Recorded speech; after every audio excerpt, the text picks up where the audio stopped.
So, in return for the gift you are giving to us in allowing us to experience each and every one of you in this way, I ask in return, how may we be of service to you now with your questions and dialogue? Proceed how you wish. Yes, that's good. Hello, Bashar. And to you, good day. I have two questions. Oh, all right.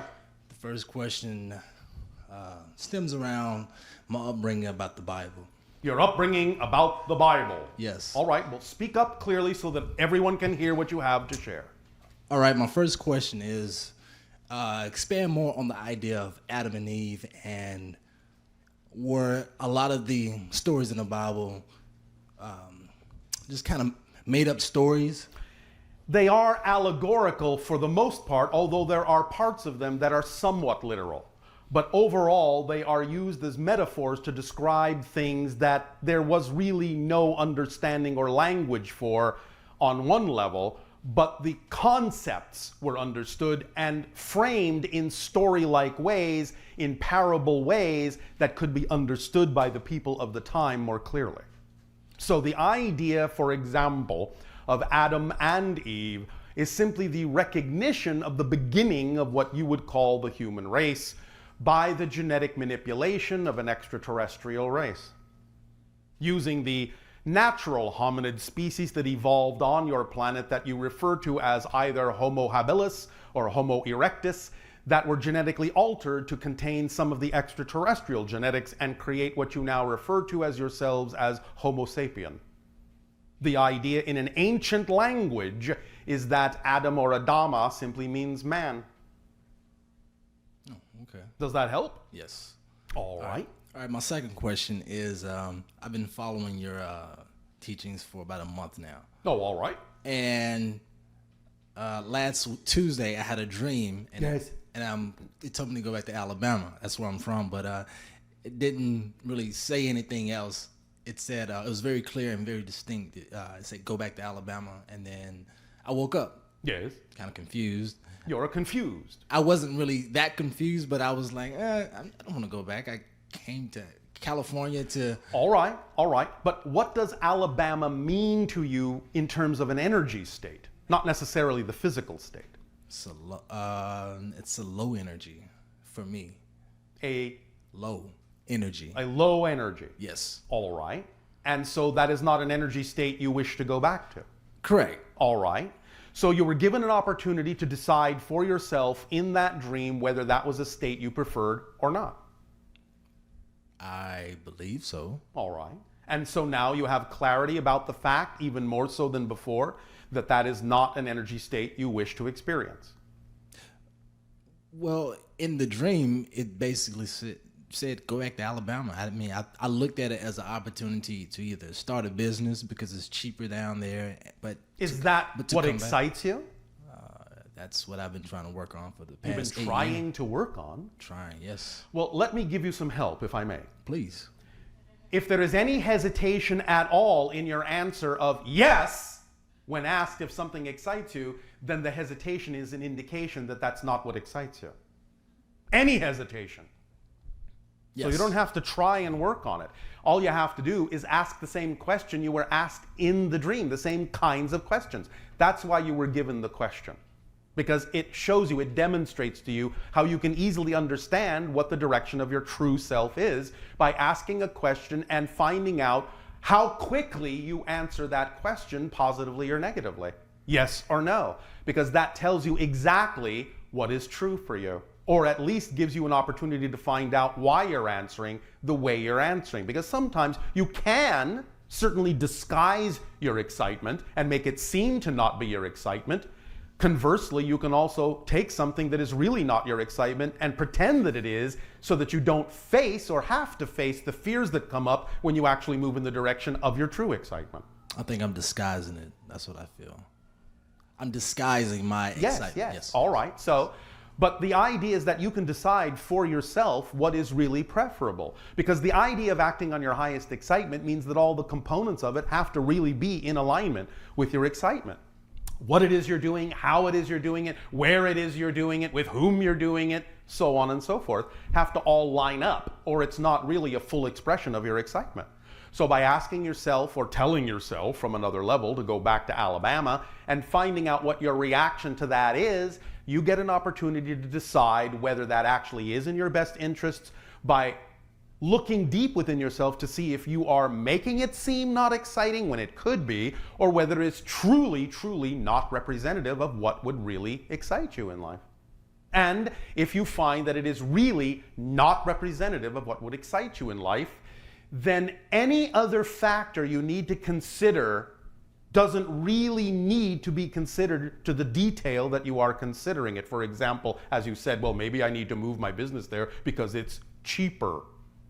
But if that's not really a place that's representative of your excitement, then the success of your business doesn't have to require a state where it's cheaper. That means you will attract what you need to do it where you are more excited to do it. You understand? Yes, but why would I have the dreams? It was so vivid. And then I woke up. And so I felt like it was my spirit guide, because a week before I asked the spirit guide to show me something. I didn't ask for anything. There you go. I didn't ask for anything specific. But the spirit guide knows what you need to hear. And telling you to go back to Alabama doesn't mean you have to go back to Alabama. It's telling you, look at your response or reaction to the statement. And that will guide you. In other words, let me give you a simplified version of this. Sometimes people on your planet find they have a difficult time making a decision between this or that. Yes? Correct. And sometimes you say, well, flip a coin. Well, sometimes that's actually not a bad idea. Because when you flip the coin, whatever it comes up, you'll see if you feel, yes, that's what I wanted, or darn, I wish it was the other side.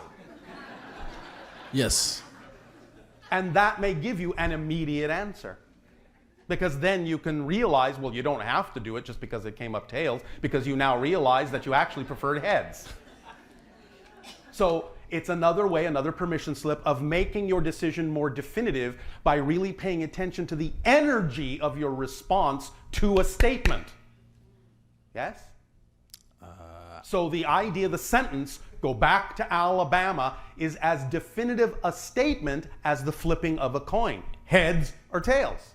So don't take the dream literally. So take it for the literalness of the energy you experienced within yourself in response to the statement. Okay. Because the things that excite you don't necessarily have to come to fruition in the way that you think. So never pay attention to what something appears to be on the surface, even that sentence. There is an underlying reason why the sentence is there, and you will understand the underlying reason when you pay attention to your response to it, not to the sentence itself. The sentence is just a mechanism to get you in touch with how you really feel about that reality, and to point out to you that if you really, really understand that being in Alabama is not in alignment with your true vibration of excitement, then you don't have to worry about the details like, well, maybe it needs to be in a place that's cheaper. Because excitement is a whole kit. It's a holistic idea. And if you know any one part of it, then all you have to do is simply look for the other things that have equal excitement and not get in your own way by making negative assumptions that don't have to be made, because you don't need to work out all the details. It's already worked out. All you need to do is know what the excitement is, take whatever action you can on it to the best of your ability, and have absolutely zero insistence or assumption as to what the outcome ought to be, knowing that whatever the outcome is, it will be the perfect outcome, and you will attract with synchronicity everything you need to allow it to be what it needs to be as an expanded representation of your excitement. Is this helping? Or Yes. am I confusing you? No, you're not confusing me. I'm just trying to wrap my head around. Why would the spirit guys give me something that was so unclear? It's not unclear. It's very clear. When you were given the sentence, go back to Alabama, Right. what was the first reaction you felt? Didn't want to go. I'm like, How clear is that? It's very clear. All I'm saying is, give yourself a moment to figure out whether your response is actually indicative of a true reflection of your excitement or whether you're coloring it to make it seem unexciting when it might be. But as soon as you figure out that it might actually be representative of your true excitement, if that's what you figure out, you have your clear answer. Okay. Don't go there, because it's not representative of your excitement. It's not representative of your path. How much clearer does it need to be? By having the spirit guide saying, don't, something more clearer, Why do you keep saying it's not clear? I don't know. Oh, all right. We understand why. Thank you. Your spirit guide's actually helping. Thank you. You have an assumptive definition in your mind the way you think guides are supposed to talk to you. Correct. That is incorrect. So how are they supposed to talk? The way that they gave it to you invokes a process. Life is about the process you go through in discovering what you're truly all about. They don't just hand you answers on a platter. That's not living. That's having someone live your life for you, like you are a puppet on a string. Go here, go there, do this now, go to sleep, wake up, brush your teeth.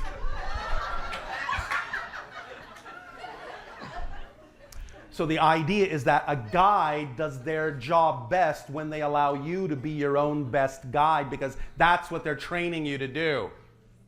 That's why they are a guide, not a do-it-all-for-you person. So they will always give you the information in a way that invokes a process. And the process actually was a very simple one. All you had to do was pay attention to your reaction to the statement, and you had your answer. Very simple. But that's what they're training you to do. Pay attention to your response to statements so that you know how to guide yourself. Because you know how you feel when you're given a proposal. When you're given a statement, you know how you feel about it. The only thing you have to do is make sure you're not coloring it to make it seem something other than what it is. But when you are clear about the idea that your response is a genuine, authentic response, your answer is clear. But you had to go through a process in order to get it, because it's not going to be done for you. Do you have a name for my guide? So that when I talk to it, I won't just make up a name or just say, "Hey, spirit guide." And, I would like to be more personable with the guide. The guide says you may use Philip.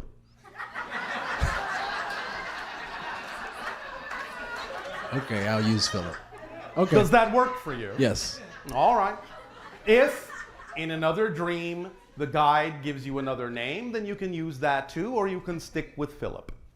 It's up to you. All right. Does this help you? Yes. Is there something else? Not at this moment. All right, then thank you. Thank you.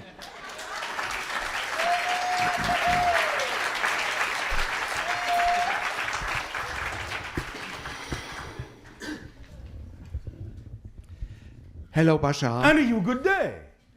First, I want to thank you very much for your messages. We thank you for the co-creation and allowing us to reflect back to all of you what you already know. My first question is, do I have a contract with the grace? Yes. Which kind of contract? A contract to allow certain genetic patterns within you to form templates upon which hybrid beings can be created. What are my options? What are your options? Is that what you're asking? Your options for what? I had experiences during ayahuasca sessions. Yes. That a being, at first I was thinking it was an attack, but it's not an attack. It is simply an opportunity to explore your own fears and let them go. If you want to call those options, then by all means you can. You always have the option to explore a fear, know that you are safe in doing so, and let it go because it no longer serves you as an idea. thus allowing you to become more and more expressive of who you truly are. Is this helping? Or is there some other direction you wanted to take this in? Be specific.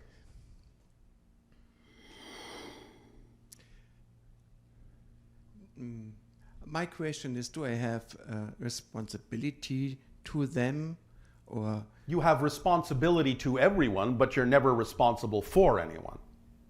You have the responsibility to them to be yourself as best as you possibly can, because Yes. that's what this is all about. so? Yes, I tend to. I beg your pardon. You tend or you choose? One implies you are empowered, one implies you are not. I tend, it's out of my control, I don't know what I'm doing, or I choose. Even if it's negative, I choose gives you power to deal with it. I tend removes the power from your hands because it sounds like it's something you can't help. And once you know you have a habit, you don't have it anymore. A habit is something you do you don't know you're doing. If you know you're doing it, it's gone. So it does not.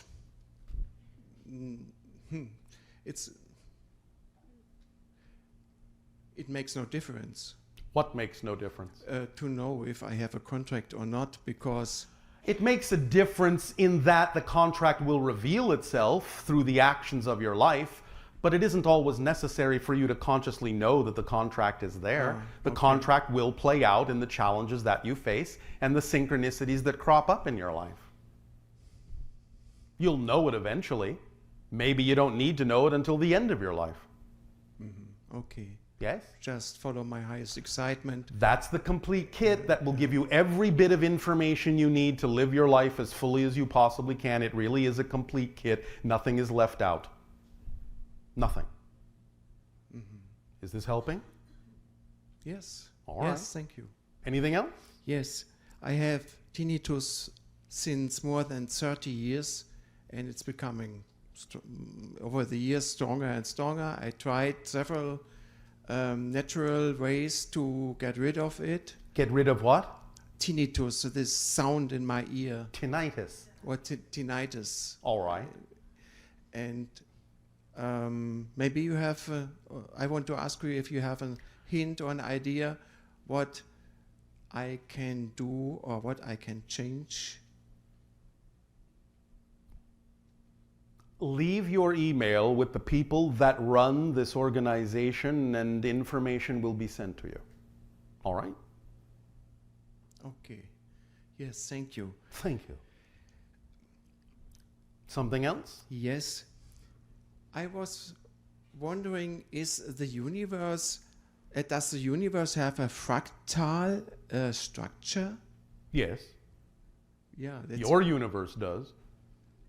our universe. Yes, but not all of them do, but yours does, and many do. Okay. So I can find a whole new universe in one aspect of this Yes.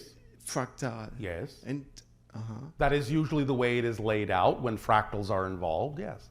yeah. But there are other ways in which universes can express themselves. Okay, thank you. Yes. Um, Is that it? I have. I'm a medical journalist and I do research. Is that exciting to you? Yes. Oh, all right. Do Just research. checking. Yeah. And my highest excitement is to find out what my highest excitement is. Good luck with that. Yeah. You'll be looking for a long time. And When we talk about the idea of acting on your highest excitement, we don't mean it has to come in the form of a career or a project long term. We simply mean at any given moment you have a number of options available to you of things that you can take action on in your life, and all you need to do is act on the one at any given moment that has more excitement than any other, and you'll be doing the same thing. If it ultimately turns into something that you could call a career or a job or a project, that's fine, because One expression of excitement is connected to all other expressions of excitement. That's part of the kit. But you don't have to start that way. You can start with baby steps and just keep acting on what's most exciting that's right in front of your face.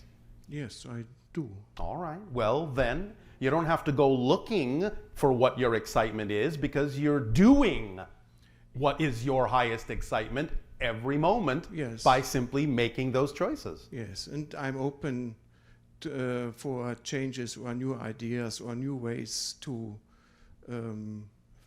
live my excitement. All right. Good for you. Yes. Will that do? Uh, Will that do?